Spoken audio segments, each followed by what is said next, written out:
할렐루야. 8월 17일 토요일입니다. 열왕기하 24장 8절부터 끝절 20절까지 말씀을 읽고 은혜 나누도록 하겠습니다.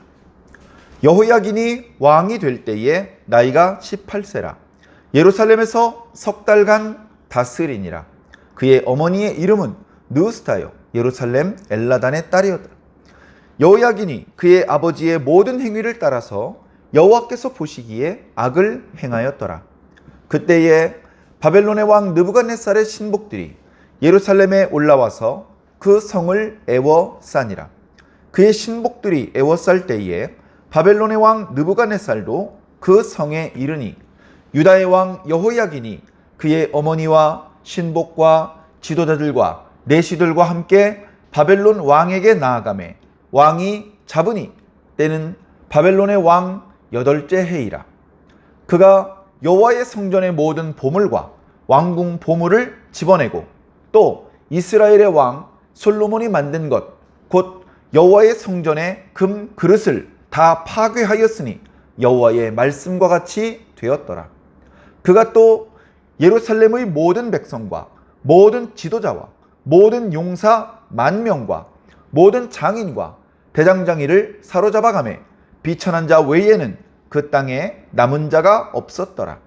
그가 여호야킨을 바벨론으로 사로잡아 가고 왕의 어머니와 왕의 아내들과 내시들과 나라의 권세 있는 자도 예루살렘에서 바벨론으로 사로잡아 가고 또 용사 7,000명과 장인과 대장장이 1,000명 곧 용감하여 싸움을 할 만한 모든 자들을 바벨론 왕이 바벨론으로 사로잡아 가고 바벨론 왕이 또 여호야긴의 숙부 matthaniah를 대신하여 왕으로 삼고 그의 이름을 고쳐 시드기야라 하였더라.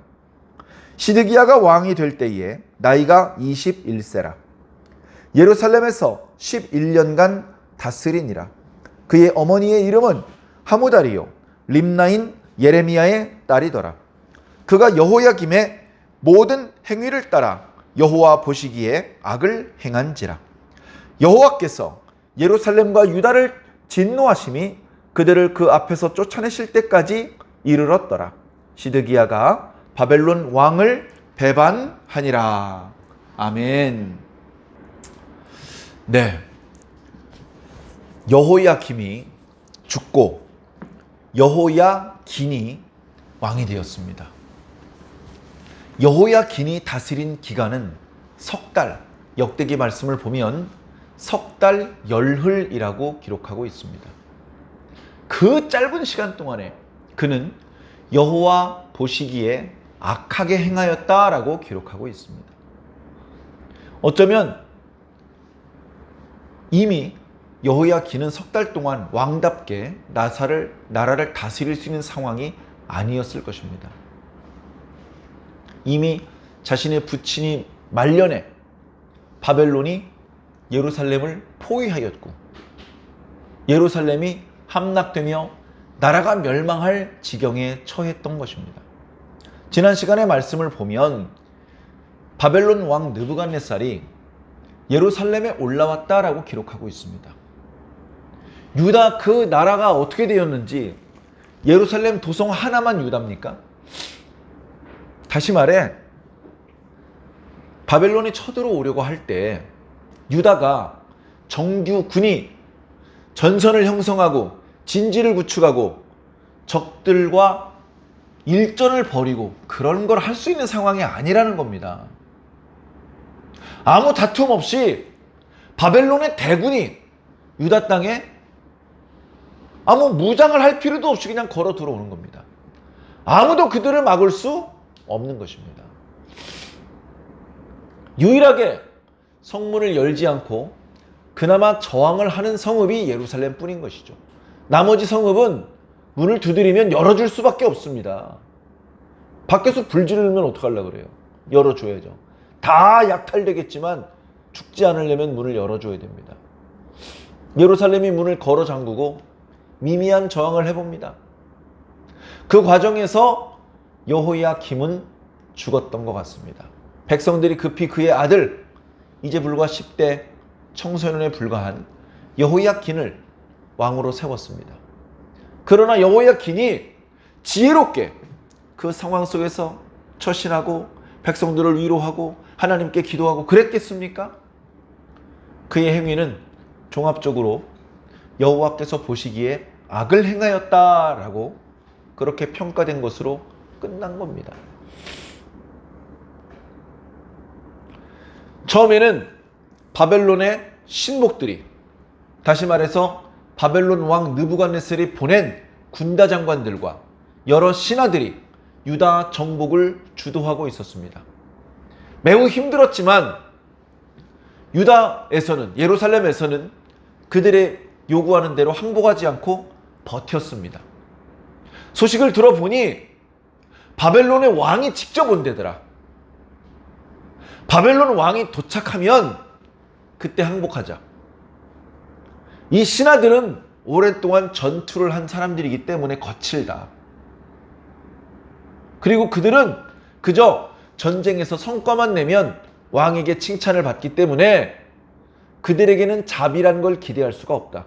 그러나 그래도 대제국의 황제인데 그 앞에 어머니까지 모시고 나가고 자기 아내를 데리고 나가고 왕궁을 열고 왕궁에 있는 사람이 전부 다 뛰어나와가지고 바벨론 왕 앞에 머리를 조아리며 자비를 구한다면 느부갓네살 왕은 체면 때문에라도 우리들에게 자비를 베풀어 줄 수 있다. 그래서 힘든 그 포위의 기간을 견디다가 느부갓네살 왕이 왔다는 소식을 듣고 문을 열고 달려나갔습니다. 아무 무장을 하지 않고 달려나가서 왕부터 나가서 느부갓네살 왕 앞에 머리를 조아렸어요. 그랬더니 어떻게 됐느냐? 느부갓네살 왕이 뛰어와서 유다 왕 여호야긴의 멱살을 잡고 앞뒤로 막 흔듭니다. 자비를 베풀어 줄 줄 알았더니 더 많은 사람들이 보는 앞에서 창피를 주고 매질을 하고 옷을 벗기고 뺨을 칩니다. 그것을 오늘 우리가 읽은 말씀에는 바벨론 왕이 유다 왕을 잡았다라고 표현하고 있는 겁니다. 잡을 게 뭐 있어요? 도망치다 잡힌 겁니까? 문 열고 나와서 항복하겠다고 무릎 꿇고 있는 놈 멱살을 잡은 거예요. 그래 놓고서는 야, 문 열렸으니까 들어가서 닥치는 대로 들고 나와. 이렇게 명령을 내립니다. 여호야긴은 이런 걸 기대했을 것입니다. 야, 네가 뒤늦게나마 항복을 하니 내가 너에게 자비를 베풀겠노라. 너희들을 무참하게 학살하고 그렇게 하지 않고 자비를 베풀 테니 다시는 바벨론에게 반역할 생각하지 말고 매년 은 100달란트씩 바쳐라. 예를 들면 그렇게 얘기를 해줄 줄 알았을 겁니다. 그런데 그렇게 하지 않았습니다. 닥치는 대로 왕궁과 성전에서 보물을 들고 나왔습니다. 솔로몬 때 만들었던 금그릇이 그때까지도 보존되고 있었는데 그걸 다 파괴했습니다. 자, 파괴했다는 것은 두 가지 의미입니다. 상대방 나라의 신의 권위를 떨어뜨리는 거예요. 야, 니네 신 이름이 뭐야? 여호와야? 야, 여호와가 어떤 신인지 내가 가르쳐줄게. 자기 집도 못 지키는 신이야. 나라는 고사하고 자기 백성은 고사하고 자기 집, 자기 성전도 못 지키는 신이야. 그렇게 유다 사람들에게 너희들의 신이 형편없는 신이라는 것을 보여주려는 행위입니다. 첫 번째가. 두 번째는 뭐냐? 거기 있는 물건들을 약탈해야 돼요. 거기 있는 물건들을 바벨론으로 가져가야 돼요. 운반하기 좋게 우구리는 겁니다. 우구려. 성전 마당에 보면 엄청나게 많은 구리로 놋 바다를 만들었습니다. 놋 바다는 직경이 2m가 넘는 커다란 물대야입니다. 두께가 거의 10cm나 돼요. 어마어마하게 무겁습니다. 거기에 물을 가득 담아놓고 제사장이 하나님께 제사를 드리기에 앞서서 자신의 몸을 깨끗하게 할 때 쓰는 용도로 거기다 물을 보관하게 했습니다. 이름을 바다라고 붙이게 했습니다.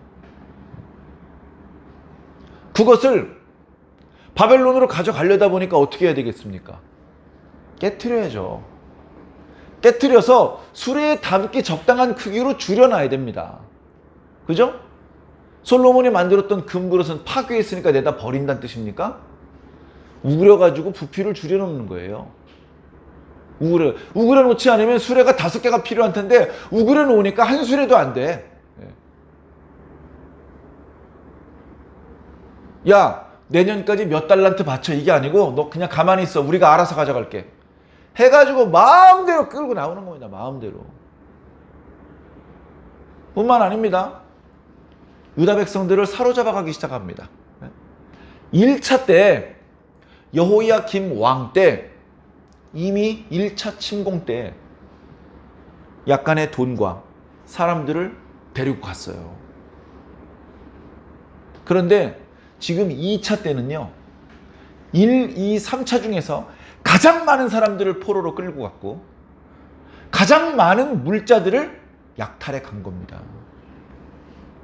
오늘 말씀에 보니까 바벨론과 싸울 수도 있는 젊은 용사 10,000명, 뒤에 7,000명이 추가돼서 17,000명, 그리고 각종 장인, 어떤 사람은 대장장이, 어떤 사람은 목수, 어떤 사람은 천을 잘 짜는 사람, 다양한 분야의 그런 어떤 기능이 있는 사람 다 데려갑니다.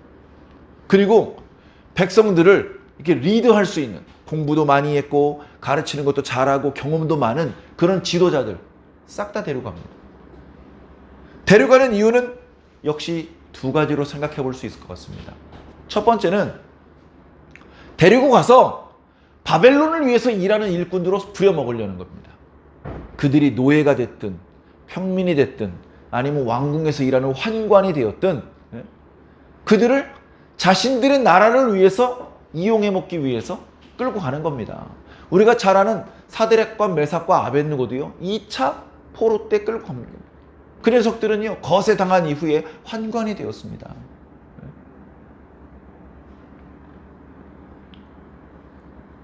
그렇게 함으로 해서 2번째 목적은 다시는 유다가 바벨론에게 반항할 수 없게, 뭔가 반항을 하려면 경제활동을 해야 되니까 기술자들이 있어야 되고, 그죠? 용사들이 있어야 되고, 그죠? 돈이 있어야 되고, 그죠? 그리고 리더십이 있는 사람들이 있어야 되잖아요. 그걸 다 가져가는 거예요. 돈 가져가, 용사들 데려가, 리더들 데려가, 기술자들 데려가. 더 이상 유다는 껍데기만 남았지, 그죠? 말씀해 보면 비천한 자들만 남았다라고 기록할 정도로. 네? 유다는 이제 남아있는 걸 가지고는 바벨론에게 대항하는 것을 꿈꾸기 어렵게 되는 것이죠. 그렇게 하려고 물자를 가지고 나가고 사람을 데리고 나가는 겁니다. 이 말씀을 보면요, 과거에 우리가 열왕기 상 말씀 묵상했을 때의 분위기와 어쩌면 이렇게 180도로 달라졌을까, 그런 것들이 느껴집니다. 자, 솔로몬 때는 어때요?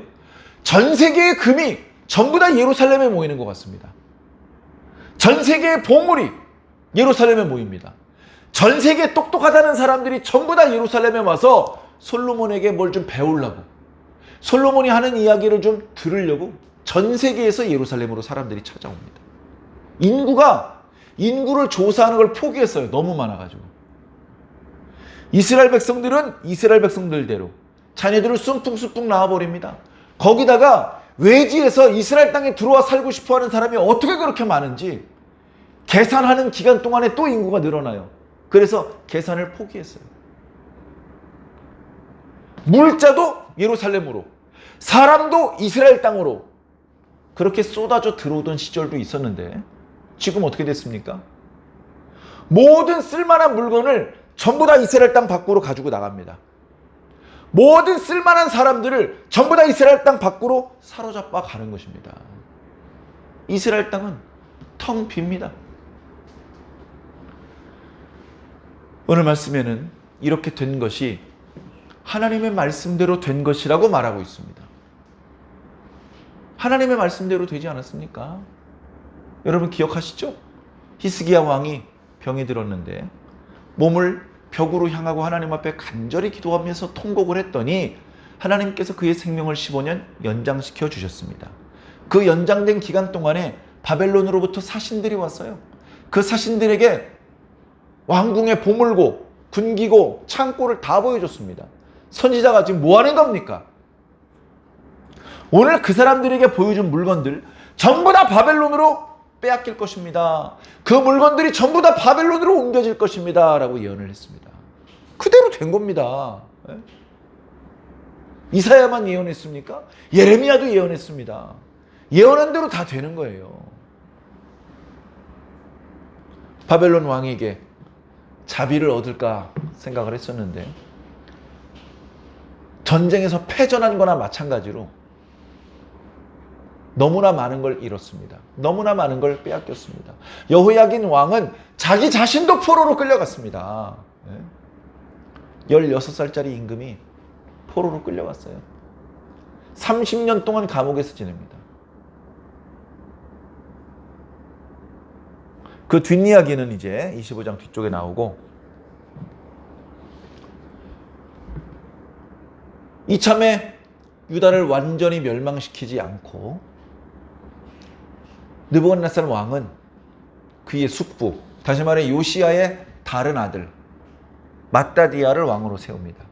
그리고 이름을 시드기야로 바꿔요. 자, 벌써 전에는 다른 나라, 다시 말하면 애굽의 왕이 엘리야김을 여호야김으로 이름을 바꿔서 왕으로 세우죠. 지금은 바벨론 왕이 맏다디아를 시드기야로 이름을 바꿔서 왕으로 세웁니다. 다른 나라 왕에 의해서 즉위하는 사람, 다른 나라 왕에 의해서 이름이 변경되는 사람이 무슨 실권이 있습니까? 아무것도 할 수 없어요. 아무것도. 시드기야가 유다의 마지막 왕이 됩니다. 그런데 오늘 말씀에 보니까요, 시드기야도 여호와께서 보시기에 악을 행하였다라고 기록하고 있습니다. 요시야가 죽은 이후에 여호아하스, 여호야김, 여호야킨, 그 다음에 시드기야까지 여호와 보시기에 악을 행하는 것을 멈추지 않습니다.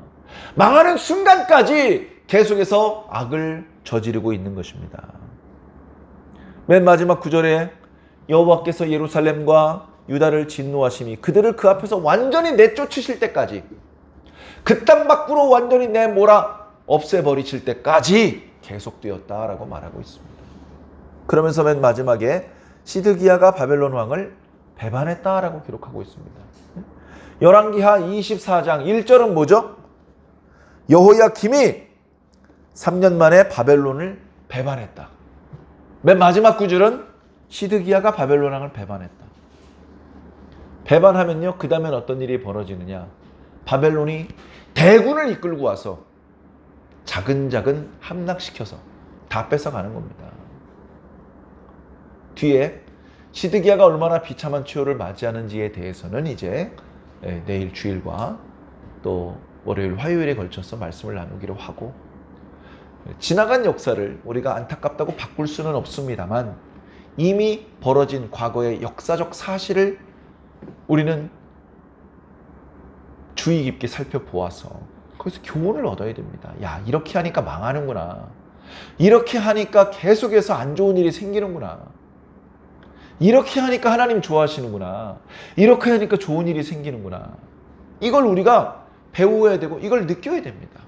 그래서 내 인생에 적용시켜야 되는 거예요. 내가 그동안 별로 좋은 일이 없었어. 그건 내가 이렇게 살았기 때문이야. 이제 이거 버리고 하나님께 복을 받을 수밖에 없는 그런 모습으로 살아야 되겠다. 이렇게 스스로 결단해야 됩니다. 누가 가르쳐 주겠습니까? 스스로 결정해야 돼요. 스스로. 항상 더 좋은 결과를 불러올 수 있는 방법을 선택하시기 바랍니다.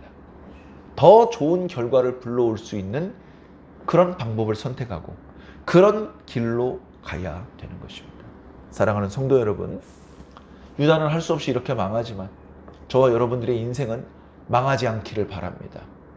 하나님 앞에 부끄럽지 않고 주님 앞에 섰을 때 부끄럽지 않은, 그야말로 최선을 다하는 가장 지혜롭고 가장 보람 있는 그런 인생을 살았다고 주님께 인정받으시기를 예수님 이름으로 간절히 축원합니다. 아멘.